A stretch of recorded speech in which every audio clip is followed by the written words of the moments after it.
दोस्तों, अगर मैं आपसे कहूं कि करबला की सरजमीन ने 1400 साल बाद ऐसा राज उजागर किया है जिसे देखकर लोग इसे हजरत इमाम हुसैन का करिश्मा बताने लगे हैं, तो क्या आप यकीन करेंगे? आखिर खुदाई के दौरान ऐसा क्या मिला कि मजदूरों से लेकर वैज्ञानिक तक हैरान रह गए? क्या वाकई करबला की मिट्टी आज भी कोई ऐसी गवाही दे रही है जो पूरी दुनिया को सोचने पर मजबूर कर दे? सोशल मीडिया पर वायरल हो रही इन तस्वीरों और वीडियो ने लाखों लोगों को हैरत में डाल दिया है। कुछ लोग इसे हजरत इमाम हुसैन की करामात बता रहे हैं, तो कुछ इसे इतिहास का सबसे बड़ा खुलासा कह रहे हैं। लेकिन आखिर इस खुदाई में ऐसा क्या निकला जिसने या हुसैन की सदाओं से पूरे माहौल को गुंजा दिया? इस वीडियो में हम आपको शुरुआत से आखिर तक पूरी कहानी दिखाएंगे, इसलिए वीडियो को बीच में बिल्कुल मत छोड़िए, क्योंकि जैसे जैसे ये कहानी आगे बढ़ेगी वैसे वैसे आपके सामने ऐसे खुलासे आएंगे जिन पर यकीन करना आसान नहीं होगा। दोस्तों, सबसे पहले तो हम आपको बता दें कि इस वक्त हजरत इमाम हुसैन के रोज़ा मुबारक के सामने तामीरी का काम चल रहा है। इसके लिए करबला की सरजमीन पर बुलडोजर लगे हुए हैं और जगह जगह पर खुदाई का काम हो रहा है। मगर खुदाई करते करते जब ये बुलडोजर 8-10 मीटर की गहराई में पहुंचे तो उस वक्त हजरत इमाम हुसैन का ऐसा जिंदा मोजिज़ा देखने को मिला कि जिसे देखकर हर कोई हैरान रह गया और या हुसैन की सदाएं बुलंद कर दी। दोस्तों, इस वक्त करबला की पाक और पवित्र जगह पर तामीरी का काम चल रहा है। उस जगह पर जिसके जर्रे जर्रे में इमाम हुसैन की यादें बसी है, जिसके कण कण हजरत इमाम हुसैन की याद से रंगा है, इसी जगह पर मजदूर दिन रात मेहनत कर रहे थे। इमाम हुसैन के रोज़ा मुबारक को और ज़्यादा विशाल बनाने के लिए भारी भरकम मशीनें चल रही थी और खुदाई का काम जोरों शोरों से चल रहा था। इन्हीं काम करने वालों में से एक युवा इंजीनियर था जिसका नाम था अली, जो शिया समुदाय से था और पास ही करबला के मैदान में रहता था। और इसके साथ ही वो अपने बच्चों को आशुरा की कहानियां भी सुनाया करता था। लेकिन उसकी जिंदगी में एक दर्द था। यह बचपन से ही करबला की मिट्टी को चूमता आया था और हर 10 मुहर्रम के दिन यहाँ पर आता और हजरत इमाम हुसैन की याद में रोया करता था। लेकिन इस बार काम के दौरान उसके दिल में एक अजीब सी बेचैनी थी। वो अपने दिल ही दिल में दुआ कर रहा था कि या हुसैन, अगर कोई निशानी बाकी हो तो हमें भी दिखा दो। दोस्तों, फिर एक रोज़ सुबह सुबह जब सूरज की पहली किरणें करबला के मैदान पर पड़ रही थी तो उस वक्त खुदाई की मशीनों ने ज़मीन को चीरना शुरू कर दिया था। अचानक मजदूरों के बीच हलचल मच गई और जोर जोर से या हुसैन वो लोग चिल्लाने लगे। मजदूरों ने देखा कि खुदाई की गहराई में लगभग 1.5 मीटर नीचे मिट्टी का रंग बदल गया है। नीचे की मिट्टी खून की तरह गहरी लाल सुर्ख हो गई है, क्योंकि ये कोई साधारण मिट्टी नहीं थी, बल्कि ये 1400 साल पुरानी करबला की खाकी करबला थी, जो आज भी हजरत इमाम हुसैन के खून से रंगी हुई थी। इसके बाद मजदूरों ने और गहराई में खोदा तो उन्हें कुछ और चीजें मिली, जिनमें तलवारों के टुकड़े, जंग में इस्तेमाल होने वाले पुराने हथियार और लाल लाल पत्थर, यानी कि ऐसे ऐसे पत्थर मानो वो अभी अभी खून से सने हों। ये देखकर इंजीनियर अली का दिल भी धड़कने लगा था। वो घुटनों के बल बैठ गया और करबला की सुर्ख मिट्टी को अपने हाथों में ले लिया और कहने लगा, ये तो अल्लाह ताला का एक बहुत बड़ा करिश्मा है। ये तो हजरत इमाम हुसैन की जिंदा करामात है। इसके बाद इंजीनियर अली ने करबला की सुर्ख मिट्टी को अपने माथे से लगाया और दहाड़े मार मार कर रोने लगा। ये देखकर उसके आसपास बहुत सारे लोग इकट्ठा हो गए। कोई या हुसैन कह रहा था तो कोई दरूद शरीफ पढ़ रहा था। इतनी देर में करबला के उलमाए इकराम और हाजी भी पहुंच गए। उन्होंने फिर फौरन ही वैज्ञानिकों को बुलाया। उन्होंने फिर खुदाई में मिली हर चीज की गहराई से जांच की। उनकी हर जांच यही कह रही थी कि यह मिट्टी प्राकृतिक रूप से इतनी लाल नहीं हो सकती है। फिर कार्बन डेटिंग से इस बात का पता चला कि यह मिट्टी ठीक वही मिट्टी है जहां आशूरा का खूनी सीन हुआ था। दोस्तों, यह हजरत इमाम हुसैन की एक जिंदा करामात ही है कि 1400 साल बाद भी हजरत इमाम हुसैन का खून करबला की गोद में जिंदा है। यह अल्लाह पाक की एक बहुत बड़ी निशानी है जो हमें बता रही है कि हक की जंग कभी खत्म नहीं होती है। इसके बाद इंजीनियर अली इमाम हुसैन के रोज़ा मुबारक के पास में बैठ गया और दुआएं मांगने लगा। दुआ मांगते मांगते उसकी आंख लग गई और उसे नींद आ गई। तभी उसे एक सपना आया। सपने में उसे हजरत इमाम हुसैन नजर आए। उनका चेहरा नूर से भरा हुआ था, लेकिन उनकी आंखों में वही दर्द था जो करबला के मैदान में 1400 साल पहले था। फिर हजरत इमाम हुसैन ने फरमाया, ए अली, ये मेरा खून नहीं है, बल्कि ये मेरे अजीजों का इम्तिहान है। ये करामात इसलिए जाहिर हुई है ताकि दुनिया वालों को ये याद रहे कि जुल्म के खिलाफ खड़े होने वाले कभी मरते नहीं हैं। ए अली, अपनी जिंदगी में हक की आवाज बनो, जैसे मैं बना था। इतना सुनना था कि इंजीनियर अली की आंखें खुल गई। वो समझ गया कि हजरत इमाम हुसैन की ये करामात सिर्फ करबला की मिट्टी की नहीं है, बल्कि ये हर मोमिन के लिए एक पैगाम है, एक संदेश है। दोस्तों, फिर क्या था? ये खबर आग की तरह पूरी दुनिया में फैल गई। इसके कई वीडियो सोशल मीडिया पर वायरल हो गए। ये देखकर फिर लाखों जायरीन करबला के मैदान में पहुंचने लगे और उस लाल मिट्टी को चूमने लगे और कहने लगे, या हुसैन, तेरा खून आज भी बोलता है। याद रखे, हजरत इमाम हुसैन की ये करामात शिया सुन्नी सब के लिए एक बहुत बड़ा सबक है कि अल्लाह के वली का बलिदान कभी मरता नहीं है। आज भी करबला की ये मिट्टी हर आने वाले को याद दिलाती है कि जब हक पर कायम रहो तो अल्लाह ताला खुद तुम्हारी निशानी बना देता है। दोस्तों, फिर कुछ दिन गुजरे। एक दिन फिर से खुदाई का काम चल रहा था। सूरज ढल चुका था। एक मजदूर जिसका नाम हसन था, उसका फावड़ा एक सख्त चीज से टकराया। उसने ध्यान से देखा तो ये एक बहुत पुरानी मिट्टी का घड़ा था जिस पर अरबी में कुछ लिखा हुआ था। हसन ने फौरन ही वो घड़ा उठाया और उसे साफ किया। उसकी लिखावट में या हुसैन के शब्द साफ नजर आ रहे थे। ये देखकर फिर आसपास के सारे मजदूर जमा हो गए। इसके बाद फिर जब उस घड़े को खोला गया तो उसमें से एक तेज सुगंध फैलने लगी, गुलाब और मिट्टी की मिली जुली खुशबू। और साथ ही घड़े में कुछ पुराने कपड़े के टुकड़े भी थे जो लाल रंग से सने थे, मानो खून अभी ताजा हो। पास ही खुदाई में एक तलवार का टुकड़ा और एक छोटा सा ताबीज भी मिला जिस पर अल्लाहु अकबर साफ साफ लिखा हुआ था। ये देखकर हसन का दिल जोर जोर से धड़कने लगा। फिर उसने फौरन ही मौलाना साहब को बुलाया। मौलाना ने उसे देखते ही कहा कि यह करबला की पाक और पवित्र मिट्टी है। यह हजरत इमाम हुसैन और उनके अजीजों की निशानी है। यह हजरत इमाम हुसैन की एक जिंदा करामात है। फिर जब यह खबर चारों ओर फैल गई तो इसके बाद वैज्ञानिकों की एक टीम बुलाई गई और इसकी जांच की गई तो पाया कि यह घड़ा और कपड़े उसी दौर की है जब करबला के इस मैदान में हजरत इमाम हुसैन और यजीदी फौज के बीच में जंग हुई थी। मगर यहाँ पर हैरानी की बात तो ये रही कि कपड़ों पर मौजूद लाल रंग प्राकृतिक नहीं था, बल्कि ये इंसानी खून था। वो खून जो 1400 सालों बाद भी अपनी चमक को बरकरार रखा था। ये देखकर सारे वैज्ञानिक भी हैरान हो गए, क्योंकि इतने सालों तक खून का इस तरह से बचे रहना नामुमकिन था। लेकिन करबला की मिट्टी तो हजरत इमाम हुसैन के चमत्कारों की गवाह थी। दोस्तों, अब आप खुद इस वीडियो को देखें कि इस वक्त करबला के मैदान में खुदाई के दौरान क्या क्या मिला है। हजरत इमाम हुसैन का क्या मौजिजा देखने को मिला है। अच्छा जी, ये वो जगह जहाँ से कुंद, खंजर, टूटी हुई तलवारें, नेज़े टूटे हुए मिले, इसी मकाम से। मौला इमाम हुसैन अलैहिस्सलाम के हरम की कुछ वीडियोस काफ़ी दिन से सोशल मीडिया पे वायरल हैं। बाब किबला इमाम हुसैन अलैहिस्सलाम 12 अक्टूबर, यही वो जगह जहाँ पे सहन इमाम हसन मुस्तफ़ा अलैहिस्सलाम बनाया जा रहा है। कंस्ट्रक्शन का काम हो रहा था कुछ दिन पहले। इसी ज़मीन अर्द नैनवा से कुछ टूटी हुई तलवारें, कुंद, खंजर 1400 साल पुराने मिले हैं। वो पत्थर मिले हैं जिससे खून इमाम हुसैन अलैहिस्सलाम था, जिसको हरम के ऑफिशियल्स अपनी कस्टडी में लेके यहाँ से चले गए। यही वो करबला है जहाँ दुनिया भर से ज़ायरीन आते हैं इमाम हुसैन अलैहिस्सलाम की ज़ियारत करने के लिए। आज भी ये करबला की ज़मीन गवाही दे रही है कि जो जुल्म हुआ था करबला में 1400 साल पहले, आज भी वो वाक़ई करबला ज़िंदा है हर एक दिलों में। यही करबला है या बात। तो दोस्तों, देखा आपने इस पूरी वीडियो को। ये वीडियो करबला का बताया जा रहा है।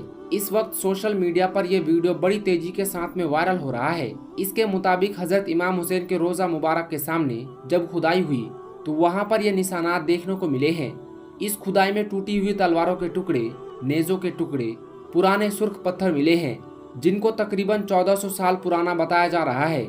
यानी कि इस वीडियो के मुताबिक ये निशानात उसी वक्त की है जब करबला के मैदान में ये जंग लड़ी गई थी, जिसमें हजरत इमाम हुसैन और आपके 71 साथियों को बेदर्दी से शहीद कर दिया गया था। उसी जंग में तलवारों का और नेजों का इस्तेमाल किया गया था। शायद ये उसी के ही टुकड़े मिले हों, लेकिन अब इसकी असल सच्चाई क्या है ये तो अल्लाह पाक ही बेहतर जानता है। मगर दोस्तों, इस बात से इनकार नहीं किया जा सकता है कि ये वही करबला का मैदान है। ये वही मुकाम है जिसकी मिट्टी आज भी हजरत इमाम हुसैन की शहादत की गवाही दे रही है। हो सकता है ये उसी जंग के निशान हो, क्योंकि अक्सर जब किसी पुरानी जगह पर खुदाई की जाती है, वो भी ऐसी जगह पर जहाँ पर कभी कोई जंग लड़ी गई हो, तो उसमें इसी तरह के निशानात मिला करते हैं। और फिर इस जंग में तो हजरत इमाम हुसैन पर सैकड़ों तीरें बरसाई गई थी। आले रसूल के ऊपर, आपके खेमों के ऊपर तीरों से जो हमले किए गए थे, जो नेज़े आप पर चलाई गई थी, हो सकता है ये उन्हीं के निशान हो जो आज भी चीख चीख कर गवाही दे रही हो कि किस तरह से आले रसूल को करबला के मैदान में शहीद किया गया था। वैसे दोस्तों, यह हजरत इमाम हुसैन की एक जिंदा करामात ही है। इतने सालों बाद, यानी कि 1400 साल के बाद भी आज भी करबला की मिट्टी इस बात की गवाही दे रही है कि इतने सालों बाद आज भी करबला की मिट्टी से खून उबल रहा है। याद रखें, हजरत इमाम हुसैन की कुर्बानियों की वजह से ही आज हमारा दीन इस्लाम जिंदा है। अगर इमाम हुसैन अपने नाना का दीन बचाने के लिए अपना सब कुछ कुर्बान ना करते तो इस दुनिया में इस्लाम का नाम लेने वाला भी कोई ना होता। यही वजह है कि हजरत इमाम हुसैन का मर्तबा बहुत बुलंद है।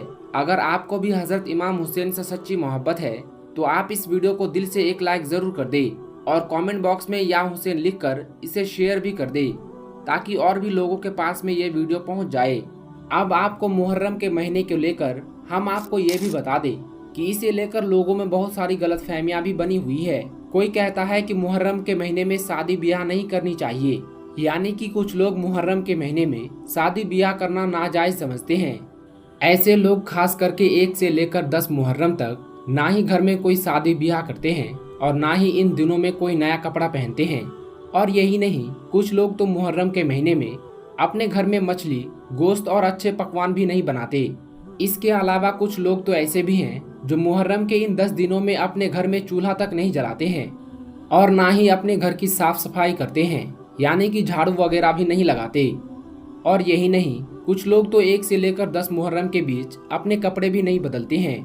और ऐसे लोग 1 से लेकर 10 मुहर्रम तक हजरत इमाम हुसैन रजी अल्लाह ताला अन्हु के सिवाय किसी और वली औलिया की फातिहा भी नहीं दिलाते हैं। ऐसे लोगों का कहना होता है कि वो ताजिया को दफन करने के बाद ही अपने घरों में रोटियां बनाएंगे और अपने कपड़े बदलेंगे। तो दोस्तों, इस हवाले से हम आपको बता दें कि ये सारी की सारी बातें जाहिलाना है, झूठ और मनगढ़ंत है। इन सब बातों का इस्लाम से कोई भी वास्ता नहीं है। इन बातों का इस्लाम में कहीं पर भी कोई जिक्र नहीं आया है। इसका सही मसला तो ये है कि मुहर्रम के महीने में शादी ब्याह करना, नए कपड़े पहनना, मछली और गोश्त खाना नाजायज नहीं है। इन काम को करने से इस्लाम हमें नहीं रोकता है। इनमें से बहुत सारी बातें तो शौक की वजह से फैली हुई हैं और आपको मालूम है कि इस्लाम में शौक करना, मातम करना हराम है। इसलिए याद रखें, मुहर्रम के महीने में आप जो भी चाहो खा सकते हो, किसी भी वली औलिया की फातिहा भी दिला सकते हो और यही नहीं, जैसे चाहो वैसे कपड़े भी पहन सकते हो। हकीकत तो ये है कि इस्लाम में किसी भी महीने में शादी ब्याह करना मना नहीं है, यानी कि इस्लाम हमें किसी भी महीने में शादी ब्याह करने से नहीं रोकता है। सोचो, अगर इस्लाम में ऐसा होता तो हर बात हमें हमारे प्यारे नबी ने बताई है, तो इस पर भी हमारे प्यारे नबी हमारी रहनुमाई जरूर कर देते, यानी कि इस बारे में भी हमें जरूर बता देते। हमेशा से लोग इस महीने में शादी ब्याह करते आ रहे थे, मगर दरअसल गलतफहमी उस वक्त पैदा हो गई जब से करबला का यह वाकया पेश आया। शिया लोगों ने अपनी तरबियत के हिसाब से मुहर्रम के महीने में मातम करना शुरू कर दिया था और इस महीने में खुशियों के काम जैसे कि शादी ब्याह करना, नए कपड़े पहनना, मछली और गोश्त खाना जैसे काम ना करने की बात मुआशरे में फैला दी। याद रखें, अगर करबला की वजह से मुहर्रम के महीने में शादी ब्याह करना मना होता तो फिर सफर से लेकर जिलहिज्जा तक किसी भी महीने में हम शादी ब्याह नहीं कर सकते हैं, क्योंकि सभी महीनों में किसी न किसी वली औलिया की या फिर किसी न किसी अल्लाह के खास बंदे की वफात और साजिद जरूर हुई है। इसलिए ये सब बातें गलत और मनगढ़ंत है। इनका इस्लाम से कोई भी लेना देना नहीं है।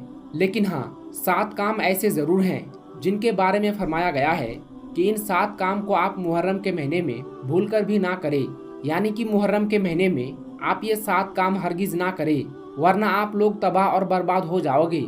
नंबर 1, बेपर्दा। दोस्तों याद रखें, औरतों पर पर्दा पहले से ही फर्ज है, इसलिए मुहर्रम के महीने में सज सवर कर शहादत की रात घूमना, मेलों में मर्दों के साथ घुल मिल कर जाना सख्त गुनाह का काम है। इसलिए औरतें मुहर्रम के महीने में ये काम भूल कर भी ना करें। नंबर 2, मातम करना। दोस्तों, मुहर्रम के महीने में काले कपड़े पहनना, औरतों का सीना पीटना और मातम करना ये भी गुनाह का काम है। इसलिए आप मुहर्रम के महीने में ऐसा काम भी भूल कर ना करें। नंबर 3, मेहंदी लगाना। दोस्तों याद रखिए, करबला के मैदान में कोई भी शादी नहीं हुई थी, इसलिए मुहर्रम के महीने में मेहंदी लगाना या फिर मेहंदी चढ़ाना सख्त मना है। इसलिए आप ये गलती भी भूलकर मुहर्रम के महीने में ना करें। नंबर 4, ढोल ताशे बजाना। जब अपने घर में किसी की मौत होने पर टीवी, रेडियो या खेलकूद और तफरीह ये सब बंद कर दी जाती है, तो फिर हजरत इमाम हुसैन की शहादत पर ढोल बजाना, शहादत की रात घूमना फिरना और शोर मचाना हरगिज जायज नहीं हो सकता है। इसलिए इस दिन आप ये काम भी भूल कर ना करें। इसके अलावा हजरत इमाम हुसैन की शहादत के दिन मेले सजाना, फोटो खिंचवाना, वीडियो बनवाना और किसी भी तरह का कोई दिखावा करना भी गलत और गुनाह का काम है। इसलिए आप ये गलती भी भूल कर ना करें। और नंबर 5, तकलीफ देना। दोस्तों, मुहर्रम के महीने में खतरनाक औजारों से खेलना, अपने जिस्म को तकलीफ देना भी बहुत गलत काम है। इसलिए आप मुहर्रम के महीने में ये गलती भी भूल कर ना करें, यानी कि आप अपने आप को तकलीफ ना दे। आला हजरत इमाम अहमद रजा खान का फतवा है कि मुहर्रम के महीने में ढोल बजाना, औरतों का सीना पीटना, काले कपड़े पहनना, अपने जिस्म को जानबूझकर तकलीफ देना, तलवार, सुई और लोहे के किसी भी औजार से अपने जिस्म को जख्मी करना, ये सब काम नाजायज है। क्योंकि मुहर्रम का दिन इस्लाम के लिए गम का दिन नहीं, बल्कि इस दिन हजरत इमाम हुसैन की शहादत से इस्लाम को नई जिंदगी मिली थी। दोस्तों, अब आपको 8 ऐसे काम बताते हैं जिनको आप मुहर्रम के महीने में जरूर करें, यानी कि इन 8 काम को मुहर्रम के महीने में हर मुसलमान जरूर करे। इंशाअल्लाह आपकी जिंदगी संवर जाएगी। नंबर 1, मुबारकबाद देना। दोस्तों, याद रखें, इस्लाम का नया साल मुहर्रम के महीने से शुरू होता है। इसलिए सबसे पहले तो आप अपने इस्लामिक भाई बहनों को नए साल की यानी कि मुहर्रम के महीने की मुबारकबाद जरूर दे। नंबर 2, रोजा रखना। दोस्तों, मुहर्रम के महीने में सबसे अफजल काम है रोजा रखना। इसलिए हर मुसलमान को चाहिए कि वो मुहर्रम के महीने में कसरत के साथ 9 और 10 तारीख के 2 रोजे जरूर रखे। नंबर 3, कुरान पढ़े।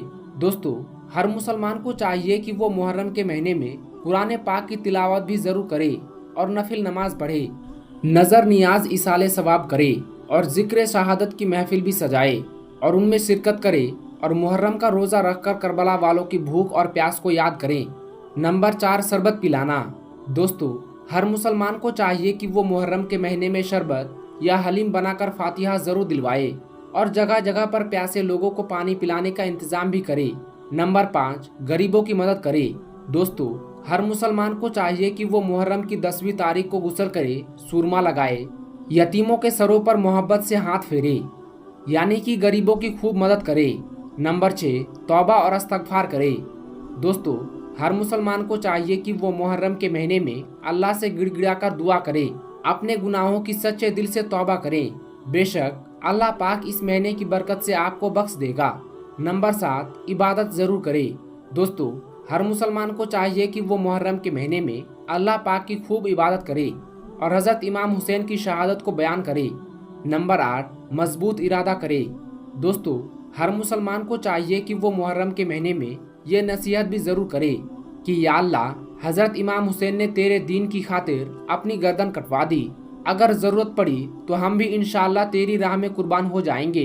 तो दोस्तों, अब तो आप भी समझ गए होंगे कि मुहर्रम के महीने में क्या करें और क्या ना करें। इसके अलावा आप कमेंट बॉक्स में ये भी जरूर बताइए कि मुहर्रम के महीने में ताजियादारी होनी चाहिए या नहीं, यानी कि मुहर्रम के महीने में ताजिया निकालना सही है या गलत। अल्लाह पाक से दुआ है कि अल्लाह ताला हमें और आपको सही और गलत को समझने की तौफीक अता फरमाए और दीन के लिए मर मिटने का जज्बा पैदा करे।